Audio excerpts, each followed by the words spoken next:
bro. Because it's like when you just betting miscellaneously, when you just throwing money around, picking random ass games, and like you said, because I got a bad habit of doing it too. Pick a game and be like, you like the spread, but because you're trying to juice it up a little bit, well, I'm gonna take the over 2 type shit. I'm gonna try to hit the number 2 on the total, and it's just like that always come back to bite me in the ass, and it just be like, you see, rather than take what you could have just won, now you done got greedy and lost everything. But anywho. What up, y'all? I am back today with my good brother, LBC Zacc Disi. Hey, is it Disi or DC? DC. DC. Zacc Disi. Yes, Damn, yes, DC. sir. You remember when DC used to be a crazy ass clothing line? Bro, You remember that? I had the shoes. Okay. Yeah. Bro. Yeah. Did you skateboard too? Did you use a skateboard? Dude, I was a poser skateboarder. So I knew how to ride a board, and I used to tell people the coolest trick I could do was called a catwalk. And you put your board on the side, and you would walk on the wheels, and you make the board walk with you. I couldn't do any cool shit. But, hey, I was out here keeping up whenever we go skating though. That's more than I could do, bro. That's more than I could do. But anyway, we're gonna be here today, y'all. Again, we won't be here before y'all long because it is 3:57 Pacific Standard Time. And the NFL season does kick off tonight at 5 o'clock Pacific Standard Time with the Hall of Fame game with the Raiders and the Jags. And we know it's going to be a bunch of 4th and 5th string guys out there, but that's far beyond the point. The point is that football is back. And I did bet $23 on the Jags plus the 2.5 and the over. Let's go. I took the under. I'm sorry, the under of 30.5. So let's see if my little $23 2-team parlay could hit tonight. And I will be tuned in for every minute of the game to make sure my ticket does hit. But anywho, bro, there's a couple of things I wanted to talk to you about. The first thing, seeing as how it is football season, and you are a Dolphins fan. Oh yeah. And I don't think I ever really got to chop it up with you too much about this. No. How did you feel about the Tyreek acquisition? I have mixed opinions on it. Honestly, I'm excited to have Tyreek Hill on my team. That's freaking sick. I'll actually have like a for real superstar. I mean, we drafted Jalen Waddle last year, and he could blossom into something crazy. Broke the rookie reception record last season, which is no small feat, especially whenever Tua is throwing you the ball. But yeah, honestly, I'm excited for him because a lot of people were saying like, oh, he's like, what is he gonna do? Just do a bunch of slant routes, do a bunch of like short, passes, like try to get a lot of yards after the catch. Like he's not going to get any deep balls. Well, I looked at it last season, and he actually only was, I think he was only targeted like 6 times, like over like 25 yards, and he only caught 2 of those balls. And one time he took it to the house for a tutty. But if you really look at it, he does most of his damage in like the 5 to 15 yard range. So, I'm excited because that's like Tua's bread and butter. He's pretty accurate, as Tyreek said, but yeah, he doesn't have the strongest arm. Yeah, he doesn't. So having a Jalen Waddle on one side and then Tyreek Hill on the other, I'm excited about it. I think we can do some dink and dunk football. So yeah, I'm excited. Bro, I don't know what just happened to my audio here. Can you still hear me? I can still hear you. Can you hear me? If you can hear me, then it is what it is. But cool. So no, I agree with all that too in totality, bros. Obviously, I honestly think Jalen Waddle is gonna be like that guy. Yeah. I think he's gonna have at least a 2, maybe 3-year stint where he's a definitive top 5 guy in the league. I think that range of Jamar Chase, Justin Jefferson. I personally think Jalen Waddle is better than CeeDee Lamb. That's just me.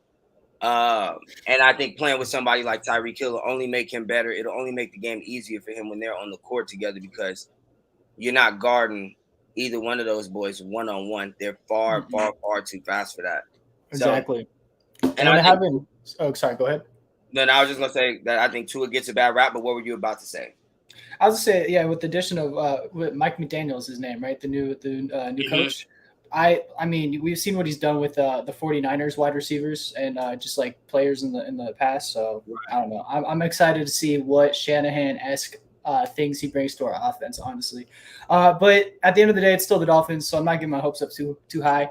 Historically bad season. Start 0-7 and then like win the next 8 games. Like what the craziest fuck, shit I've ever seen in my life. Craziest shit I've ever seen.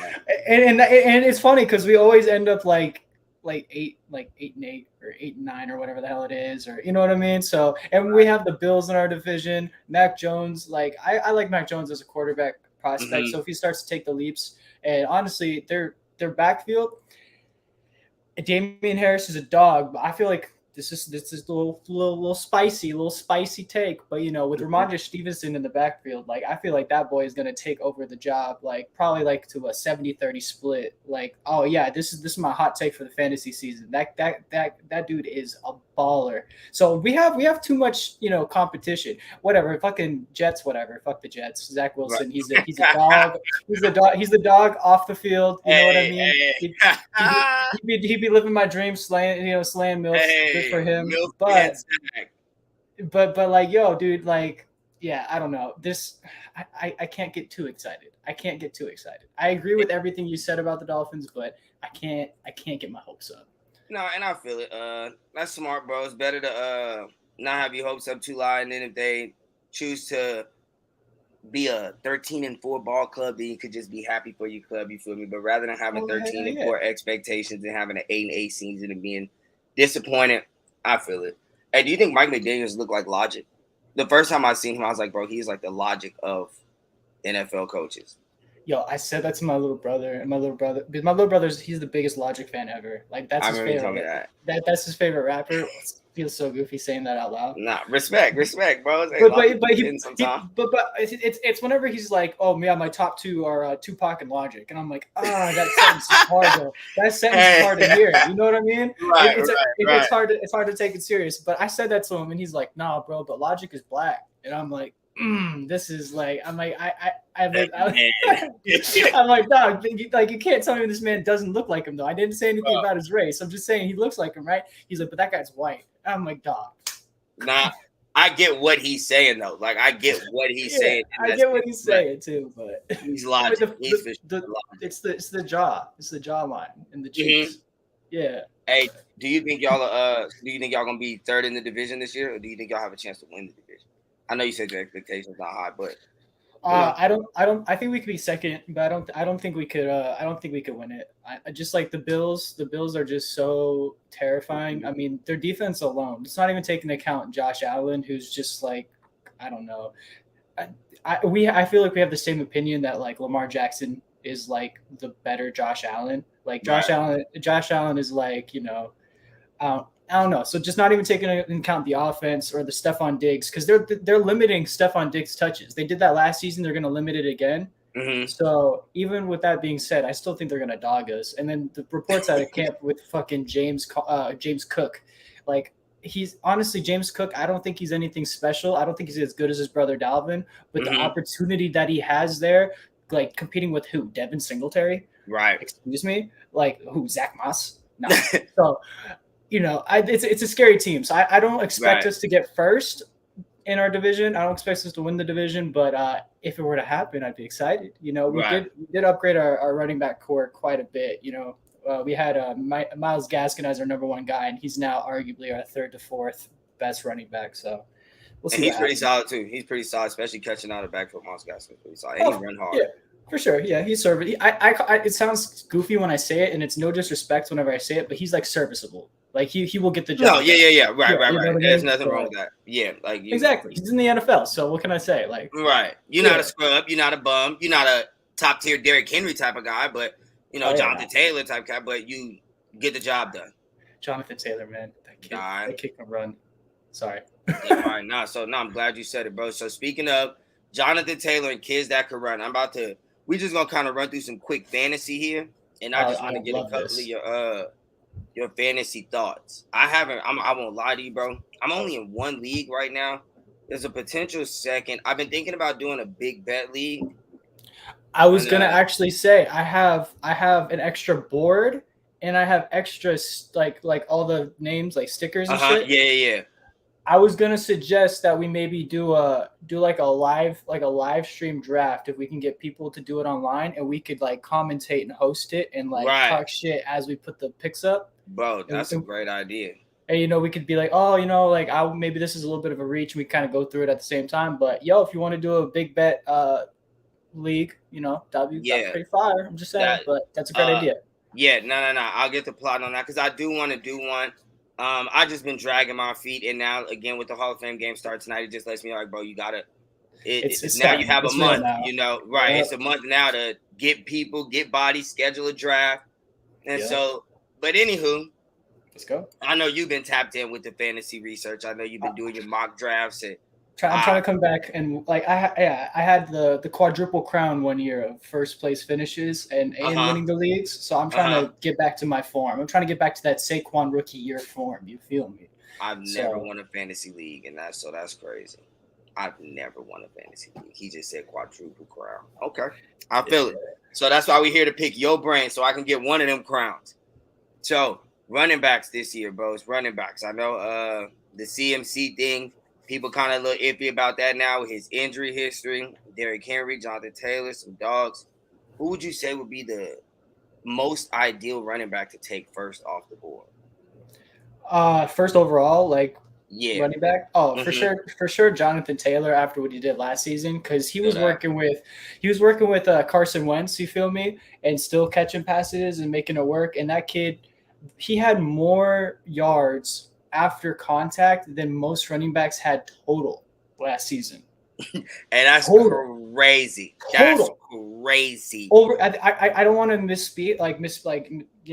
give some wrong statistics out because I love statistics, but it was like over like on the low end, like this is the super low end. I'm pretty sure it was in the 1,400 yards after contact. Oh, Jazz, yeah, but like I'm gonna say he had for sure over like 1,100 yards after contact. And like my word. Yeah, and so honestly, with the addition of Matt Ryan, they're going to be spreading the floor. I know we're not talking about wide receivers, but Michael Pittman Jr., I really do think he has top 5 upside this season. A lot of people call me crazy for that. I liked him a lot last year as a prospect, but like we just discussed, Carson Wentz being your dog, it's that's a small dog. Plays a big factor. Plays a big factor. You know what I mean? But I would take JT number 1 overall. Not even a question. I haven't talked about fantasy football in so long. Let it flow, bros. Let it flow. I'm gonna spit out this hot take. Ready? So whenever I do my rankings, I just want to say this. Whenever I do my rankings, I try to project what players are going to be at the very end of the season, which most people should, like where they end up.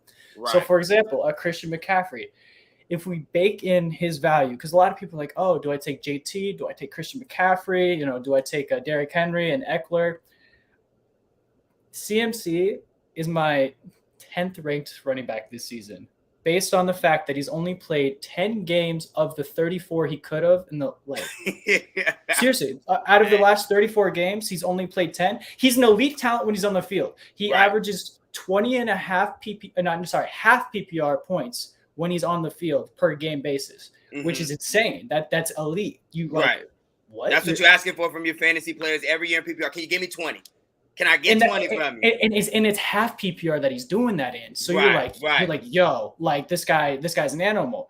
But in the injury history, like I get it. Like he's running backs tend to miss at least 3 games a season. Doesn't matter who you are. Of course, there's some exceptions, but when you bake in the risk of a Christian McCaffrey, I'd rather take a Saquon Barkley 2 years removed from his tear, 2 rounds later. You know what I mean? So because I feel like he has.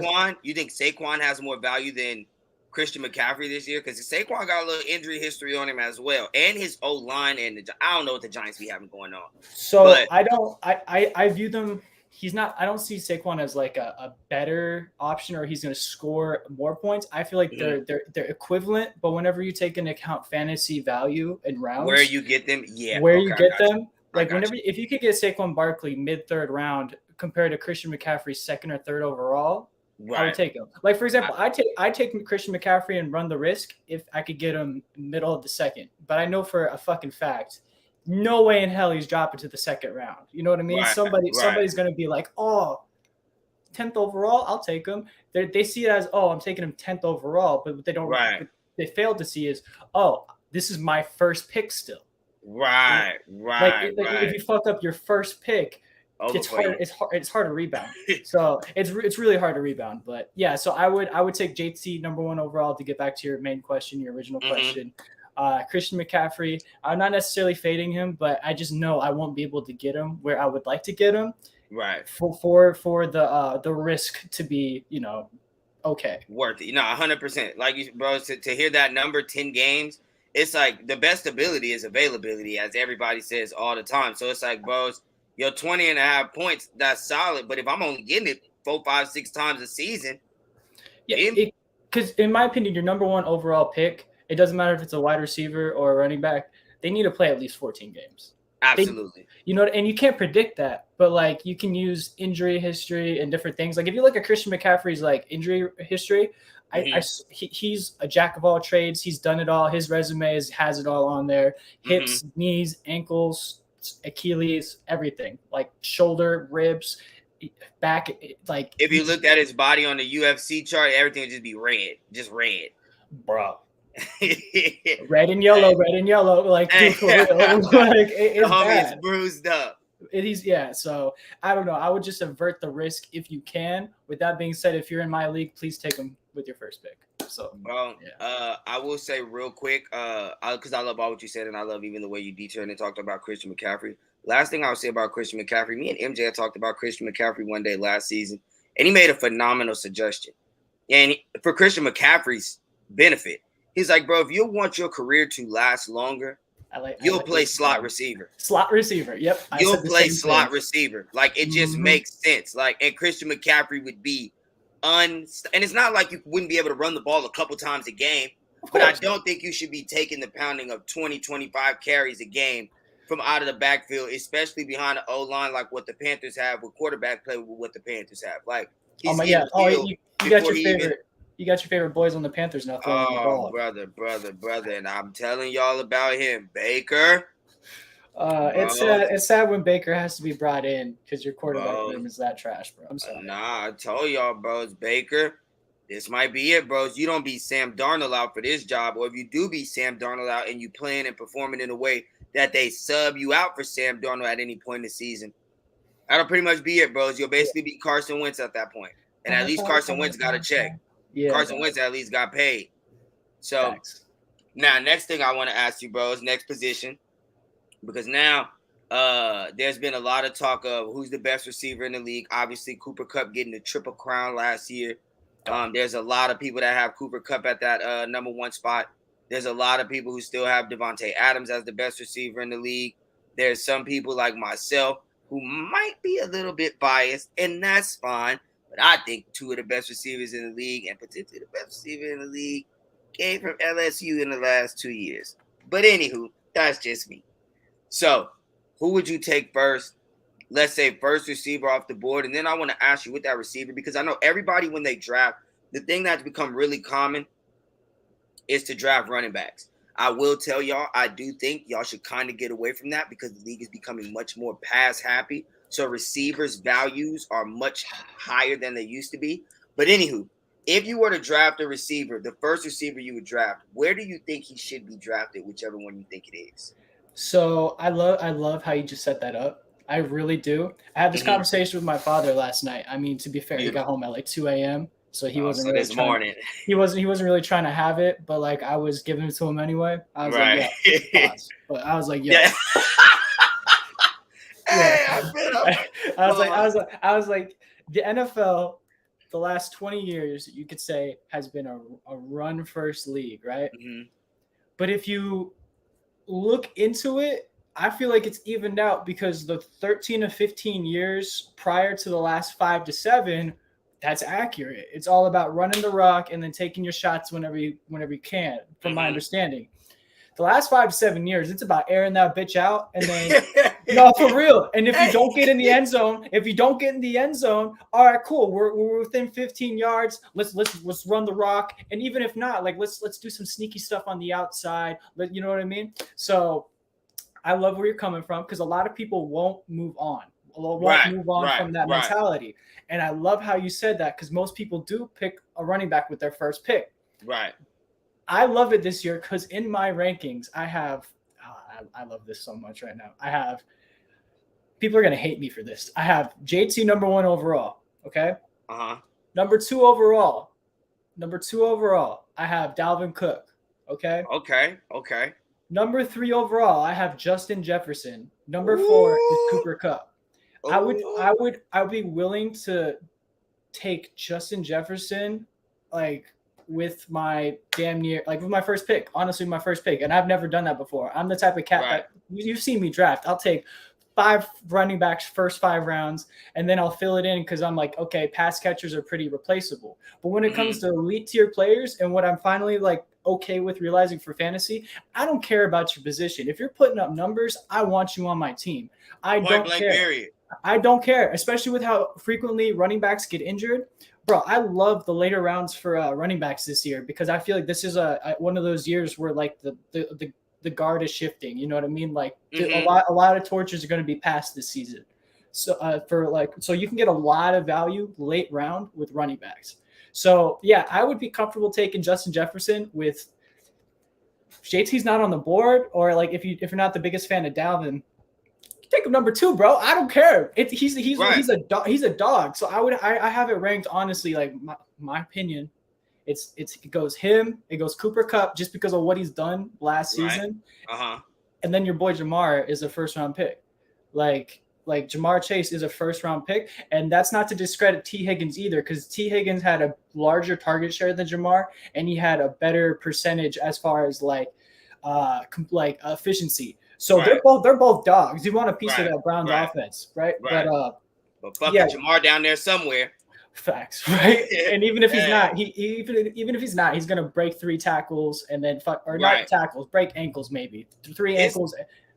Take off for 70. Last year was the big plays. It was just like everything from him was a 50+ yard play. Like it wasn't a lot of Jamar Chase killed it today with 12 catches on slants and out routes and stuff like that. It was like, no, Jamar, like you said, he got a slant, but then he shook off 2-3 tackles, and it was a foot race that nobody else stood a chance in for the last 40 yards. Or, ask the Chiefs about it. My God, I don't know what happened to the Chiefs that afternoon, but it was, and they would not get that. The corner, no, bro, slide Sorensen, sorry ass over here and help this cornerback out or get the honey back. Fuck Sorensen, dude. Sorensen is the reason why they got, dude. That was my favorite meme of last year. Was the compilation of Tyrann Mathieu throwing up his hands, looking like, dog. We really got this. This is the guy. And what's so crazy is now they both in New Orleans together. They both in New Orleans together. But honestly though, yeah, from my reasoning, I feel like I should explain myself a little bit. A lot of people are like, dude, why would you take Justin Jefferson over Cooper Kupp, who, like you just said, won the Triple Crown? Right. For one, I forgot the name of the coach. I'm really bad with coaches' names. I'm so sorry. But the coach from the Rams who just went over to the offensive coordinator, whatever, went over to the Vikings. Oh my gosh. How they're going to use Justin Jefferson is literally like Cooper Kupp, but Justin Jefferson's faster, more athletic, younger, and like, dude, like, I hear you. Like how they're going to use him, they're going to line him up all over the field this year. They're going to be a pass first offense now. They're moving away from run first. They're going to be a pass first offense. Right. So all indications are telling me that, hey, Justin Jefferson, one of the best wide receivers in the league, you could say top 3, last season, but his offense was run first. And now you're telling me they're going to shift to passing first, and and nobody can cover this cat. Even when he's double coverage, he's still making the play. So I like him. Take him if you can get him. Honestly, take him if you can get him. That's a great. I don't think, and that's the type of details too when you're playing fantasy or when you're sports betting. Again, when you're not just betting blind or picking blind, and you're going through the details and breaking through it with a fine-tooth comb. Things like Mike Zimmer was a defensive-minded coach. He was an old-school football coach. Run the football, play defense.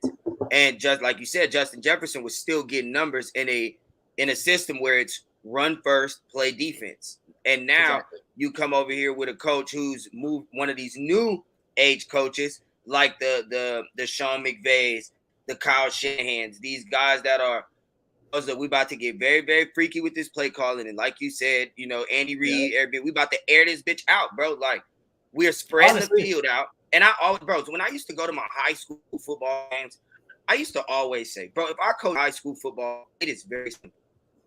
I'm going on the track team, going to track practice and find the 5 fastest kids that want to play football. And then I'm going to the baseball team and finding the 3 kids with the best arm that want to play football. And then I am going to the football field and I'm going to spread y'all out 5 wide. And y'all got to show me y'all got 5 corners that can cover these 5 fast ass people who about to be out here on the field. And that's what the NFL is turning to. It's the college mentality. If you look at what Ohio State and all these schools do to the sorry ass other schools of the Big Ten, bro, they spread you out and they let guys like Chris Olave and Michael Thomas and all these great receivers go to work. When LSU was great a couple years ago, they spread you out, bros. It was Justin Jefferson, it was Jamar Chase, it was Terrace Marshall, it was Thaddeus Moss. You're spread out. So that for the Vikings this year is going. I think we're talking high picks. I also think that's going to add a lot of value to an Adam Thielen, who I think people are going to kind of sleep on this year. But again, in an offense like that, he's going to get a lot more targets. And Adam Thielen is a touchdown machine. So I think I like where your head is at about the Minnesota Vikings. What do you think? What do you think Devontae's value is going to be with the Raiders? See, that's like a tough one because I know Derek Carr was his college quarterback and there's a lot of different things in play, but I like Davante Adams a lot. I thought he was one of the best wide receivers the last couple of years, obviously, but it's hard to say. I still think he's gonna be a dog. I still think he's gonna be one of the top wide receivers, but top 5 for fantasy for sure. But 10-man league, is he a first round pick? That's the thing, right? So a lot of people, like we discussed, take running backs, all this different stuff, blah blah blah blah. I feel like there are a couple running backs I would select before him in the first round. You know what I mean? But I won't be mad at somebody if they take him. Or I won't think they're dumb. It's still a great pick, but right. I don't know. I would say, especially for a 10-man league, whenever you can get better players, presumably than a 12-man league. Yeah, I don't know about taking Davante Adams in the first necessarily, especially whenever people are going to let a Justin Jefferson slide or a Cooper Kupp slide because, like we discussed, they're all about running backs. They're like, okay, cool, positional scarcity. So it's hard, especially with Travis Kelce, who's going to eat every fucking target in KC. I don't know. I feel like I might take him over Devontae just because of the unknown. I like to play super safe with my fantasy, which is why a lot of the time I'll either kill it or my team's kind of just whatever. You know what I mean? So, I don't know about first round pick in a 10-man league. In a 12-person league towards the end of the first, beginning of the second, yeah, for sure. But I don't know if he's your first wide receiver, in the second round, you got a solid running back in the first, right. Okay. If you're pick 7 in the first round and then you swing around, you're that third pick in the second round. Yeah. For sure. Right. But I don't know. Like I said, I'm super high on Justin Jefferson and Cooper Kupp, and they're highly disrespected. So I'm presuming that they're going to be there in the first round over Devontae. And then if they're not, like I said, there's going to be a couple of running backs you might want to take, like an Austin Eckler, or he's not going to go that far down to where it's going to be an issue unless people in your league disrespect Austin Eckler, because a lot of people do for some reason. But right. Bro, PPR animal. Dude, half PPR, third best running back last season, second best for PPR. And I understand the touchdown regression is coming. I mean, he had I think 3, 2, 4, and 4 rushing touchdowns his first 3 seasons as a starter, and then he had 12 last season. I don't know if that's going to maintain, especially with the addition of Isaiah Spiller, who's, in my opinion, the guy they've been looking for, because they've been trying to pair Austin Eckler up with a bigger back that can do the goal line stuff. Yeah, because they tried to take Larry Roundtree, and I forgot the other cat's name too, but they've tried in the past. It didn't work out, but I feel like Isaiah Spiller is a good enough running back to where he can carve out a role on the goal line. So yeah, I don't know. I don't know. Now I'm talking against my point a little bit by saying there's another back there, but yeah. No, I hear you though. Bro, it's crazy. I was just thinking to myself, I really was on the the understanding of the wide receiver train, because I was listening to what you were saying earlier and how people go crazy for position scarcity. So we all tend to go running back. And I know you remember in fantasy 2 years ago when everybody got on my head when I picked 4 receivers in a row. My first 4 picks were wide receivers. But it's like, bros, like you said earlier, well, my first pick, Michael Thomas, got hurt all year in like week 1. I didn't get no Michael Thomas action. He got hurt in week 1. But for those of y'all out there, and they all tried to get on my head. Oh, this the wide receiver. That was stupid. Bros, I had Michael Thomas, DeAndre Hopkins, Amari Cooper, and Juju Smith-Schuster. Like, bros, I was for sure supposed to eat. And Michael Thomas, Mike, I'm still very upset with you about that, bros. MT, bros. I'm not gonna harp on it. But I just want to speak on that too, because I remember I liked your first 2 picks. I was like, okay, Michael Thomas and DeAndre Hopkins, like, dude, who's like, that's like a guaranteed 20 points a piece in PPR, because I believe we were doing PPR at that time. And I was like, okay, dope. But I remember you took Amari Cooper and then you took Juju, and I was like, okay, this like I me being, especially back then, the running back guy who took 4, I was like, oh, you know what I mean? I was like, I don't necessarily like it, but if Michael Thomas would have been healthy, like, your team would have been dogging, bro. And I will say Amari Cooper kind of ended up. I thought Amari Cooper was going to do much better than he did. I think that was his first year in Dallas, and I expected so much from him and didn't get it. But I remember. Because like he had the crazy beginning of the season where everyone was like, okay, cool, Chaz is a fucking genius, and then it just kind of tapered off, because that's what always happens with Dak. But whatever. Bro, they tapered off, and then it was just tough. But the way I was looking at it, it was a 2 flex man league, and it's just like, bro, like you said earlier, I'm just looking for anybody who I could be confident in to give me 20 points a game. That's what I'm looking for. I don't know what position you play. Like, you need running backs. But with my first couple of picks, I don't care what position you play, especially if you're in a multiple flex league or if you're in a super flex league. But who gonna score? Like last year when we did the 2 quarterback league, bros. Well, then I'm picking 2 quarterbacks early, because now that's where which quarterback is gonna score 30 points every weekend. And of course, again, towards the latter part of last season, I had Lamar, he got hurt. I had TB12. Antonio Brown started acting the ass and messing up all the camaraderie. And then Chris Godwin towards ACL. And it was just like, brother. Brutal. Anywho, how many fantasy leagues are you in this year, bro? Thus far. So far, I have 2 confirmed. Everyone at my job wants me to be the commissioner again for our league. I hate work leagues. Work leagues are always so dramatic. There's always people bitching.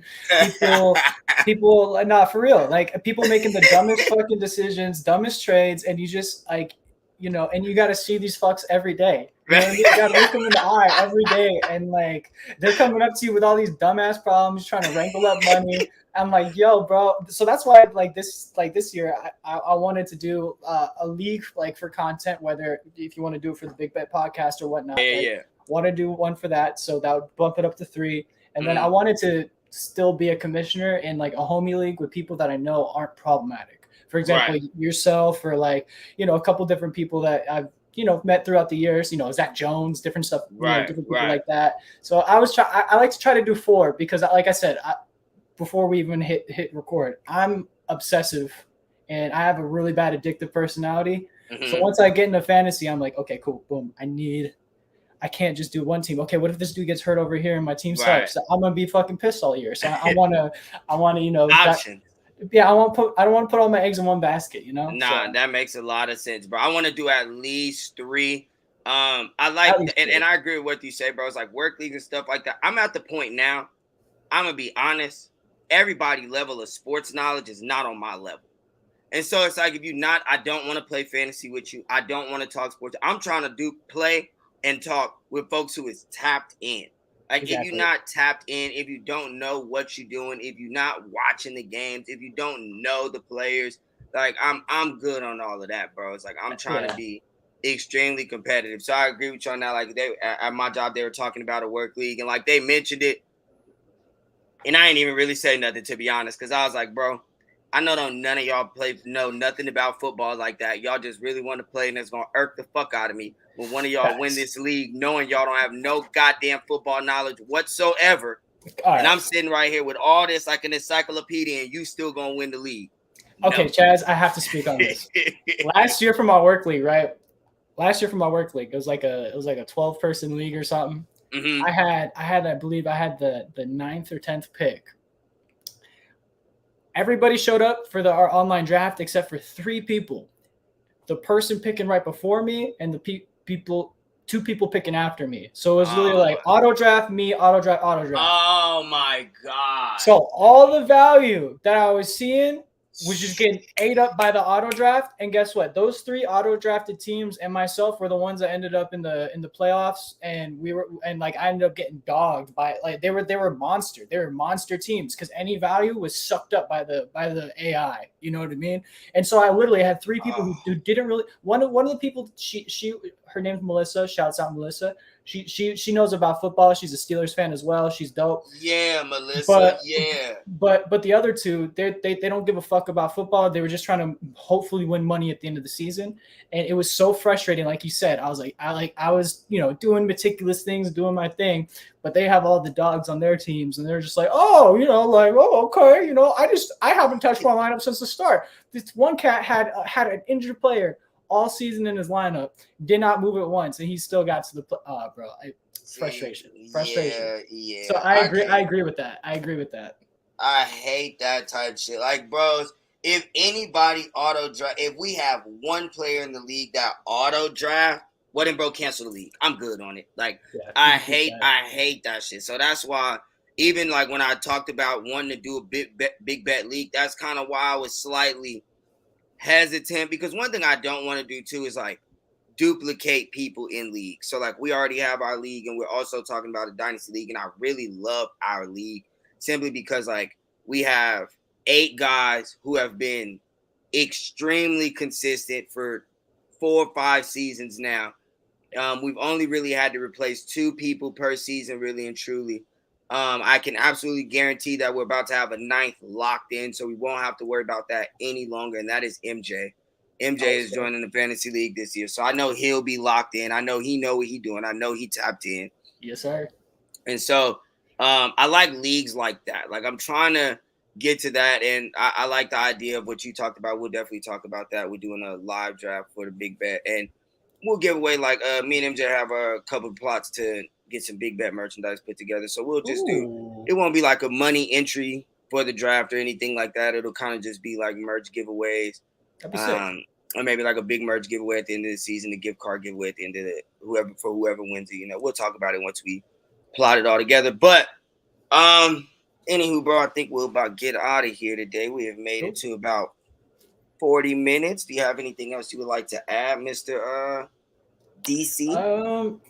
Not in particular, honestly. Well, I guess like, I'm getting back into the YouTube space as well. I've been seeing Chaz putting in all this work, and honestly, like, making me feel like a bum. You know what I mean? Like, this man's dedication, his hard work, his consistency makes me feel like, yo, what the fuck am I doing? You know what I mean? So I'm about to get back into the content creation.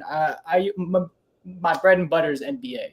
Okay, absolutely. So NBA is my favorite, but NFL / fantasy football content will be on my channel as well.